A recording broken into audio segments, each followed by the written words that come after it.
Siyempre, another day, another vlog. Ito nga pala yung part 2 nung ginawa kong pagluluto nung nakakaraang araw pa. Pasensya na at ngayon ko lang ito nagawa ng paraan para may i-edit. Gumagawa nga pala ako dito nang idadagdag ko sa magiging hapunan ng mga amo ko. Ito nga ginagawa ko ay madalas kong niluluto sa kanila sa isang linggo. Paborito kasi ito ng amo kong babae at ng aking alaga.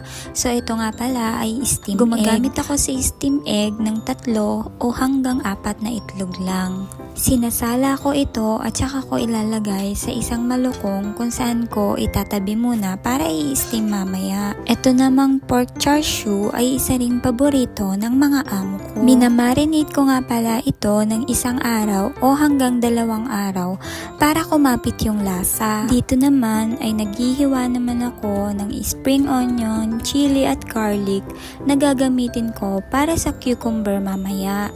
Minins ko nga lang ito at saka ko siya lalagyan mamaya ng sauce na ibubuhos sa cucumber. Ayun nga, dahil sa maaga akong aalis mamaya para asikasuhin ang aking alaga, hindi ko alam na magka-cancel pala ng dinner dito sa bahay ang mga amo ko. Habang busy nga ako sa pag-aasikaso ng mga lulutuin ko para sa kanila mamayang hapunan, ay lumapit ang amo kong lalaki at sinabi itabi ko na lang daw lahat ng mga niluluto ko. Ito yung minsan na nakakainis din kasi nga nagpe-prepare ka ng maaga at saka nagluluto ka ng madami tas bigla silang magka-cancel. But anyways, minessage ko naman si ma'am, tinanong ko siya kung pwede ba na ito na lang din ang i-prepare ko bukas na hapon para sa kanilang dinner. So dahil nga cancel ang pa-dinner natin ngayong gabi, ako naman ay magliligpit na ng aking mga ginamit